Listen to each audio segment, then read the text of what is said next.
What should we do next? What should we do next? It's too much. Do we need them out of the way? Do we need them out of the way? Yeah, just, let's explain it again. If you're new, I'm sort of on a bit of a mission to find out, you know, we've got a lot of animals and insects in the world and stuff. Yeah. Do we need them all? It still amuses me. So we've found out we've got to keep jellyfish. We've done octopus. She said we've got to keep them. This week, snails. Do we need them?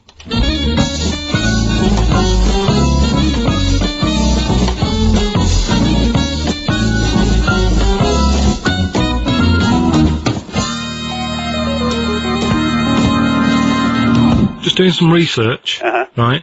I'm sort of working my way through different creatures and insects and stuff that's on the planet. Yeah. Right? And finding out if we need them or not. Right? Yeah. Do you know much about snails? What, sea snails? Well, yeah. Snails in general. Don't know much about snails, land snails. Know a bit about sea snails, like whelks, top shells, that sort of thing. Would you say they're important? What sort of sense do you mean by important? Say if we had to sort of get rid of some animals and insects and that because we're running out of room. Right. Do you know what I mean? Because I'll tell you what I know about some snails. I don't know if this applies to sea snails as well. I mean, I called you today because a lot of other places are shut. Yeah. Right? So, I know they like to eat stamps, apparently. The glue on stamps. They love it. Right? Right. Apparently a lot of letters and stuff aren't getting to where they're meant to be getting because snails are crawling into letterboxes and eating the stamps. That obviously doesn't apply to the sea ones, but that's a problem they're causing. All right. Were you aware of that? No. I No? didn't know that. Bet you're glad you answered the phone today. Right? They love beer, Beer, yeah. Who doesn't? and also, I don't know if this is right, but I heard that they sleep for 13 years, or can do. Right. I wouldn't know if they can sleep for 13 years or not. But I mean, sea snails are pretty important. Yeah, they do quite a good job in the sea. They graze on algae and they provide food for other animals. I mean, you can say that about any fish, you know, or any animal. Why do they exist? Would you be upset if, you know, someone said, we're getting rid of them? Oh yeah. You would be? They're an animal, you know, I wouldn't... Forget being like favouritism and all that I get for them, right? There'll be other things knocking around you can sort of spend your time looking after. You'll still have a job, don't be worrying about that. Because I'm not going to get rid of all the fish. Jellyfish need looking after, so you're safe. Yeah. But do we need them? Come on, there's loads of people saying, come on, we've got to move on through the animals, and you're holding them up saying, well, I want to keep them. Well, who's saying we need to... That just sounds a bit crazy to me. Just imagine. Do you know what I mean? And they would come to you because you work in an aquarium, so they'd be asking for your advice. Right. And you're slowing it down. Well, they asked my advice and I'm giving it to them, so, you know, that's what I think, anyway.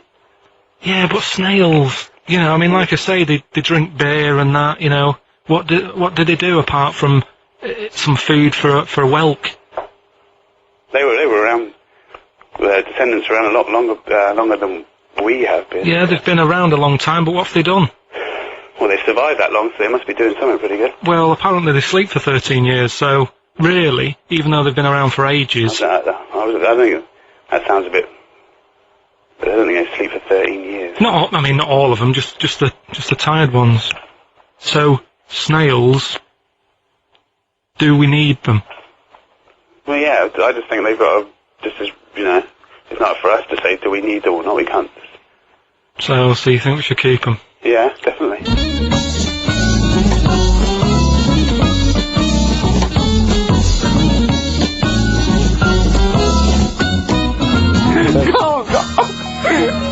Carl, I'm proud of you. That was getting really quite annoying. I know. What did he think he was doing? What? I don't know what you tell these people. I mean, you don't get their permission to play this out, do you? You just don't tell the them. thing is, right, I sort of told him what it was about, but we won't say who he is or where he works, because it doesn't matter. I just needed to speak to someone who knows. I know the fact that you were trying to get an answer out of him by suggesting that he would be safe, because he could look after jellyfish if he gave the okay to destroy snails. He was getting livid, you could tell. Oh, God. Brilliant. So he's been around a long time, but what have they done? Well, that was great, Carl. Play records. Well done. Bit of Amy Man. Oh, I'm obsessed with this song, Red Vines. It's brilliant. I love that. Amy Man, Red Vines. XFM 104.9, Ricky Gervais, Steve Merchant, Karl Pilkington. You mentioned earlier when we had our regular email from Dickie Anderson. Yeah. Randers, as I call him. Dandy son. Yeah. You mentioned it because we didn't get anything from him last week. We didn't get anything from him last week. Anyway, he's obviously listening. Rich, because he's emailed in to explain his absence. Dear Ricky, sorry for not tuning in last week. Only I was in HMV returning the 14 copies of The Office I got for Christmas. That's from Randers. So he's explained himself. Oh, he's excused himself. Oh, Anders, we should get him on one day. Yeah. Right, okay, Karl. That's ridiculous. 3 amazing scientific facts, one of which is spurious. Okay?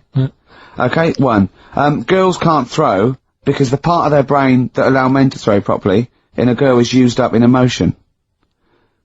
2. Gravity isn't instantaneous. It works at the speed of light. The force of gravity. 3. Statistically, you're more likely to be trampled by a donkey than dying in a plane crash.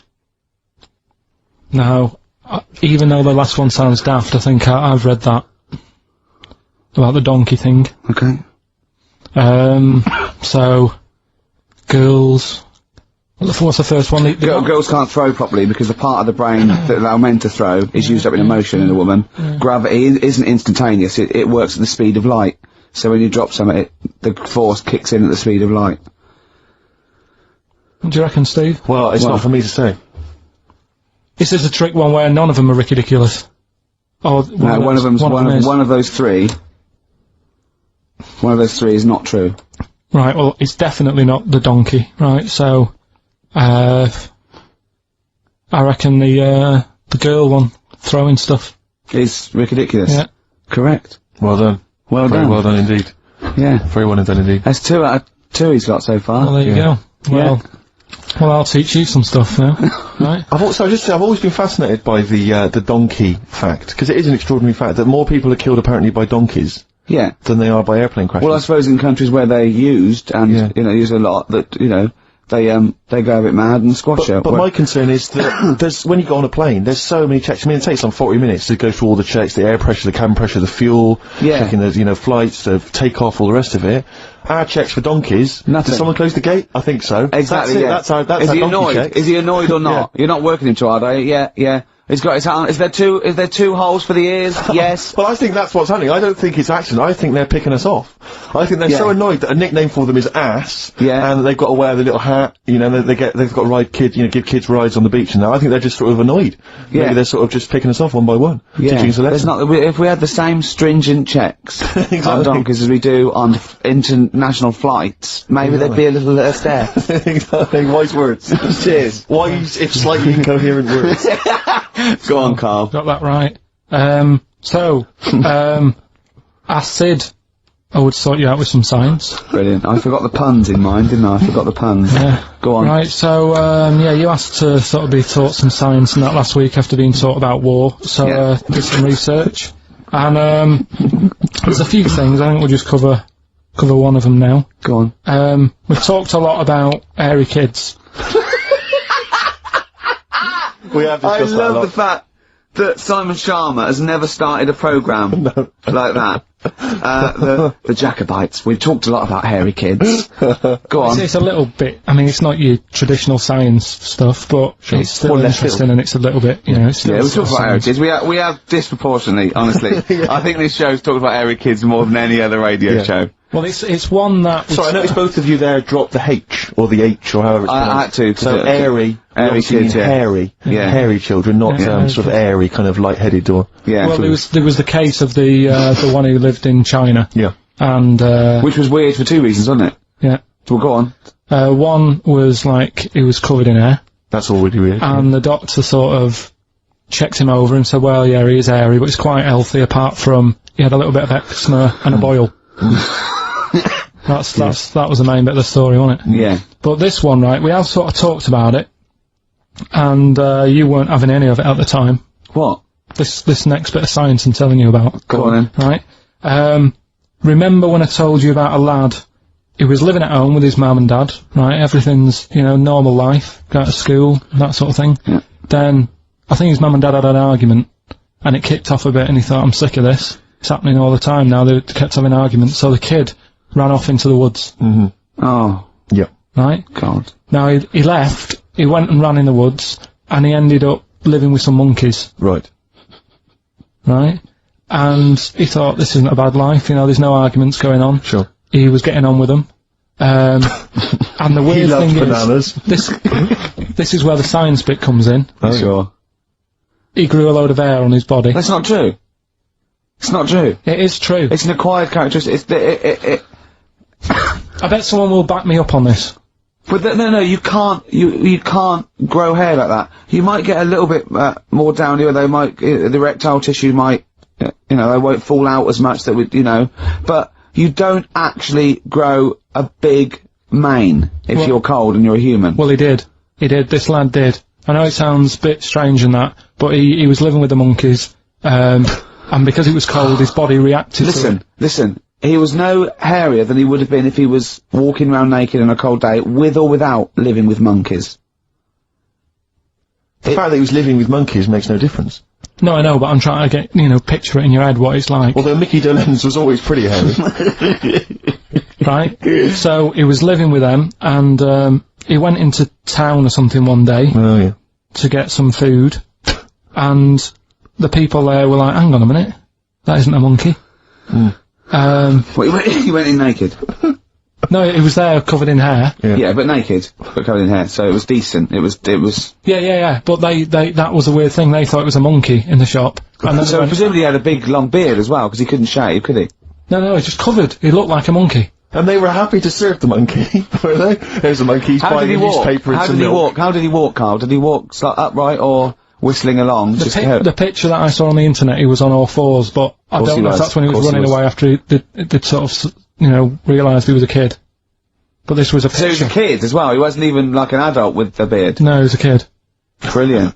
Brilliant. And the beard kicked in a little bit. So listen, so the people caught him. You're an idiot. The people caught him, shaved him, right? Got it all off, didn't grow back again. Right. You're an idiot. Well, like I say, people will have heard this story or read about it. You're an idiot. And they'll email in, they don't let me down. And they'll agree that you're an idiot. No, they'll have seen the story. You're an idiot. So that's a little bit of science.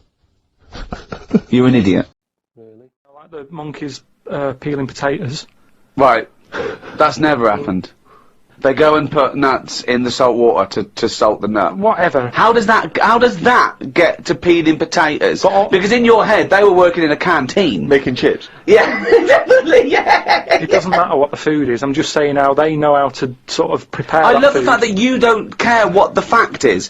When you're discussing facts, that's all that matters. Otherwise, on Mastermind, they just go, who wrote Much Ado About Nothing? Dickens? Yeah, close enough, whatever, someone did. The fact is what matters. Yeah, but with that question, that's got a straightforward answer. What I'm telling you is the way that animals work. If it's a potato or a nut, it's a foodage.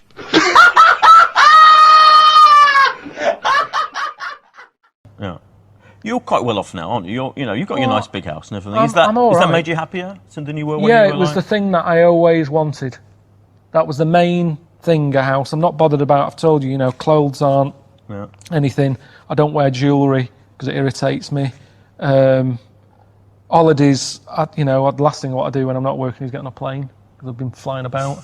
So really, it's always just been the house has been the main thing that I've always wanted, my space.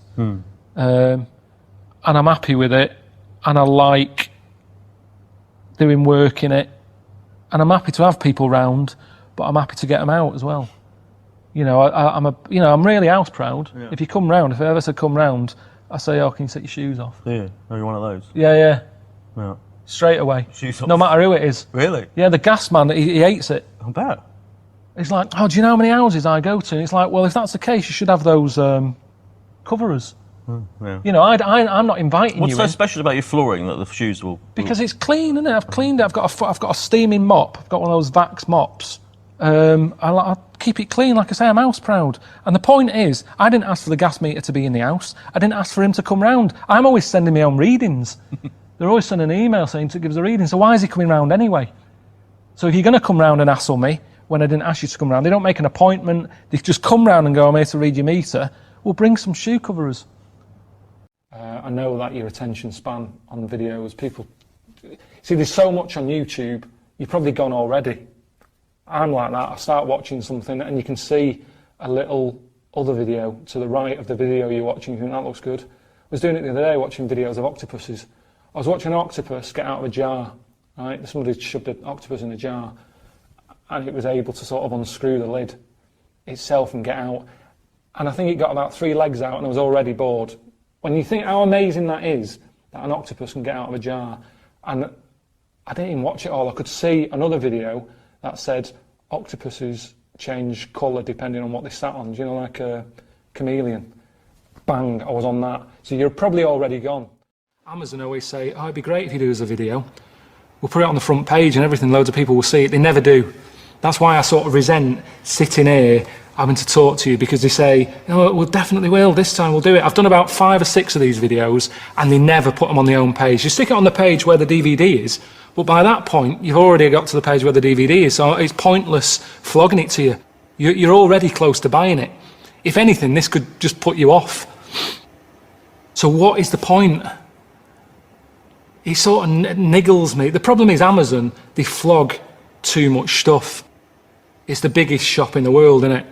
And what I want is the shop window. But they never ever put me, you know, I never get in the shop window of Amazon. They're basically shoving me like right at the back near the fire exit. That's where they flog my stuff. You might come across it by accident, but it's never there. It's like they're never proud of it. The amount of work I put in, they're travelling about, they're not eating properly, they're not sleeping properly, getting ill. It's a lot of time and effort I put into this, but they never put me at the front page. They've got like, I don't know, they sort of show off all the stuff like The Wire, or, I don't know, Game of Thrones or whatever it is. It's all that stuff, that's what will be on the homepage. If you want something, you can normally get it on Amazon. Apart from Long Got Summer with Don Johnson on DVD, my mum wanted it. For some reason, they don't stock it.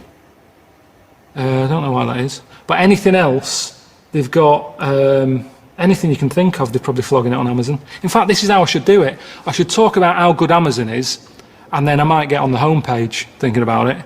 So Amazon is probably the best online shop where you can buy stuff from turtle wax, car polish, to ceramic ducks.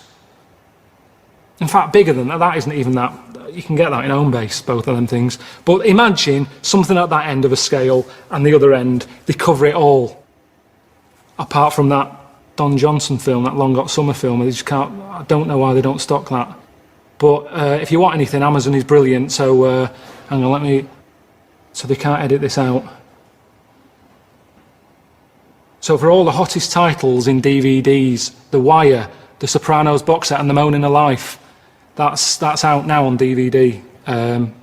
Click on it, buy it for yourself, buy it for someone else. We've got better looking now, haven't we? I wonder if he's confused it with the paradigms of beauty have changed, haven't they? So in the 50s, Marilyn Monroe was considered, you know, very desirable, whereas that body shape on women, more recently has become less, you know, lots of skinny women are seen as a paradigm of beauty. But, so that has maybe changed. But we will change. Yeah, we'll probably change. not in 75 years. I mentioned before about your little finger. There'll come a time when that'll go. I've watched it. I've kept an eye on what my little finger's doing. Sometimes it does nothing. It never helps out. All the others are grabbing all the stuff. That one just sort of sits there watching. So you could get rid of that, and I think that will go in evolution. Think of the books he could have read when he was doing that, when he was monitoring his little finger. I've been watching my little finger. But again, it's what you mean. Like 75 years is nothing. The only thing that changes in 75 years is trend, fashion, economics. The gene pool doesn't change unless there's been some sort of really weird mutation due to an external force. That I don't know. For things of science fiction where we all accidentally drank plutonium and got 3 eyes and 1 leg. It doesn't happen that fast. I've told you before, if you shaved a caveman, he's basically us. He's basically us. Well, he's basically Carl. Yeah. But... you know, the little finger will be, let me tell you, millions of years. I think what's more interesting about the future, Carl, is the fact that technology integrated with humans will be fascinating. So, for instance, they're talking, about the fact that in the future we may even be able to have chips in our head that allow us to access the internet, or an equivalent of it, directly, mentally. So imagine that. To say, not French fries. But hang on, though. At what point are we us, then? Yeah, this is good. Go on.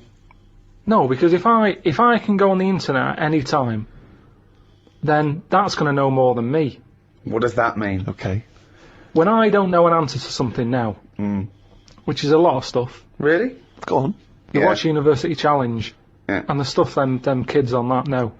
I was just thinking, where have they stored that? Where's that gone in their head? How have they left that somewhere, and it's just sat there waiting to be used? For me, if something doesn't get used within a time period, that's it. But again, it's forgotten about. Okay, that's application and training and all that. I think But basically, you've got about the same hardware as those people. Honest to God, I haven't. I know I haven't. Your brain capacity is It's not the same as theirs. It's not the same. Well, you might not be what's considered as academically intelligent as them, but again, an awful lot of it is, nurture more than nature. Your brain's good. Your brain is up there. Don't worry about that.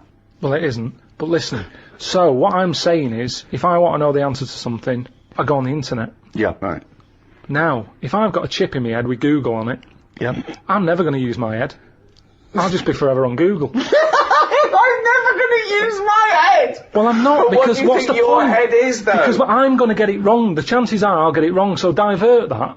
It's like saying... No, you can't bypass the brain straight to Google. When you're having a chat socially, it's not like they're going, all right, Carl, how are you? And you're not there. You're asleep, and Google's talking. I think you'll find that they're... No, only do you want to see naked ladies? No, only for questions, though, that I don't know. But what I'm saying is, because I don't know a lot of the answers, I'll just say, forget it, leave it connected to Google. So then I'm not me anymore. Well, what are you doing? Where's you gone? I'm looking at Google. So it is you. No, but what Steve just said is, we'll have a chip in our head. Right. That can access the internet. Right. So why bother using But you're my own still knowledge? the go-between. You, Carl, are the go-between between the internet and whatever your mouth says. You can't beat the internet. Yes, but It knows everything. No, you're accessing the information like it was part of your brain capacity, but you're still processing and using that information. But hold on, where does Google get the information from in the first place? Someone on one of them bright people on University Challenge just put it on. Yeah, a human being. So, but I'm going to get lazier. I don't watch the University Challenge and go, I want to be like them, I'm going to start reading books. I've accepted I'm never going to be like them. I can't play along. All I tend to do is I say to Suzanne, right, so every question now, I'm going to have egg as the answer. And I'm hoping that one day... What an amazing game! What an amazing intellectual pursuit that is! What a lucky lady. What does Suzanne say to that? Well, she just sees if it works. She just plays along, and then I'm saying, oh, it might be this one or whatever. I love that, because I remember once, it was about 5 years ago, Carl and Suzanne were around near Christmas, and me and Jane were there. We were playing different parlour games, like charades and that. And then one game, you have to do that thing where you have to beat, and you have to do animals, and you have to go, first one is A, then B. So you say aardvark, next one goes beaver, next one goes cat. It came to Carl, he panicked, and he went egg. And he was on egg. So you're sat there watching University Challenge, and on a good night, it's, well-known jeweller of Fabergé's, well-known for his jewel-encrusted egg. Humpty Dumpty is commonly pictured as a living egg. Sometimes if you keep saying the same thing, eventually, it's like a broken watch. Carl Pilkington's head looks like hay. Yeah. I've just got more chance of getting it right. Sure. But also, he told me when he plays University Challenge, he said he's given up ever trying to get an answer. So now he tries to guess who's going to answer the question. Another great game. Suzanne's roped in on. Unbelievable. How'd you do with that? I'm normally all right on that. Normally all right. There's got to be something else. There's another evolution thing though. When you watch brainy people on that, or wearing glasses. Yeah. What does that tell you? We are reading too much. We're wearing the eyes out. And that you can't argue with that because the evidence is there. Can. Most people on University Challenge, which is a quiz show if people don't have that in the country, it's the brainiest quiz of all time. And to be honest, I don't know why they don't go on Who Wants to Be a Millionaire or something. Because they'll get a better prize than what do they win on University Challenge? Because they'll be stitched up by a question of who's in Hollyoaks. It will be the yeah. But that's the snobbery as well. It'll be what character did Andy Lincoln play in this life, and they won't get it, and you'll go egg, and you'll be correct. But that's the thing, isn't it? This snobbery on like braininess, the way that if you're a specialist in I don't know what's something. Well, no, don't help him. Go on, finish. You've started a conversation. You're halfway through a sentence. You've got a point. You can't bail out now. Okay. Say if you're a specialist in go on. Latin tattoos. Latin tattoos! Don't know what that is. What Latin tattoos? I didn't know you wanted something so specific. So that's a tattoo you have on your arm with Cogito ergo sum underneath, or is it a Just tattoo? any sort of, well, it's the only reason Latin's still alive, isn't it? Right. Tattooists. So you go on Mastermind. Yeah. And people will go, oh, he's clever, isn't he? You got 40 correct in 60 seconds. Yeah. Now, if you go on and say any questions about Coronation Street between 1990 and 92, people go, oh, he's a bit of a knob. Because there's a snobbery to education. Yes. There is. But a question is still a question, isn't it? Well, to a certain degree, although, yeah, that's fine. But there's no application to knowing who played Ena Sharples, whereas presumably there is something useful in well, not perhaps Latin tattoos, because No, not Latin none of us tattoos, understand no, exactly what no. that is. But if you have knowledge of astrophysics, obviously that's going to be as Ricky says, it's going to take more application to become an expert on that than watching Coronation Street twice a week. But it's still information that you've had to learn. You've not learned it, have you? You've just sat down in front of the telly and it's just piped into your brain very directly and very easily and enjoyably. Let's say the people working on that microchip that one day you'll have in your brain, are they not doing something more interesting and valuable for society than the Coronation Street fella? No, because Coronation Street that fella who knows a lot about it. At least he's enjoying his time watching that. Oh, we're not saying he's not enjoying it. So he's enjoying it, but a brain in a jar can be enjoying it if it doesn't know it's a brain in a jar. Right. So what you asking me? But we were talking. Didn't seem a difficult point from what we were saying. What I mean is, Okay, one more go. What Right. do you mean? the chip in the brain isn't part of filling your head with stuff. The journey of filling it with that stuff.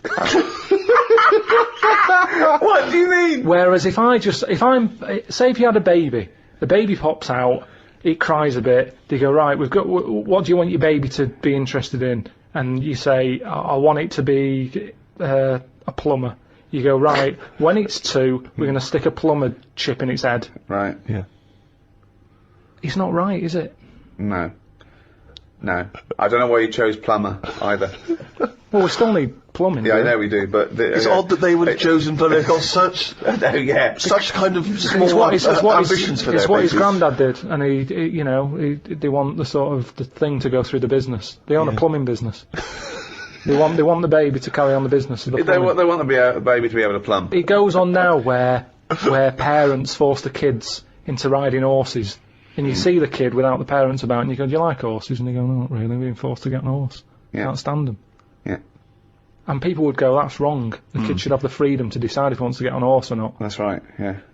Well, what about this chip in the head? But you've made this But up. you've made the scenario up. They're not putting chips in babies' I heads. thought you said they were. No, what? When did I say that? No, Who said that? I think Steve's right, and I don't know, I haven't read it, but I imagine he's saying it's the next step in convenience with technology and an interface between a human and a research tool or fun. Computers went from being the size of a room to a thing you can wear on your watch. So the next step may be, you won't forget your palm top, you won't forget your iPod, you won't forget your laptop. It's in there, it's an interface. I know, but it makes us lazy. But you straight away thought that now that it went to some sort of weird laboratory where it's all white and there's just a doctor and everyone's in a silver suit, right? And they go, we're removing your You're the self. We're removing the self and putting in Chip. You are now computer boy.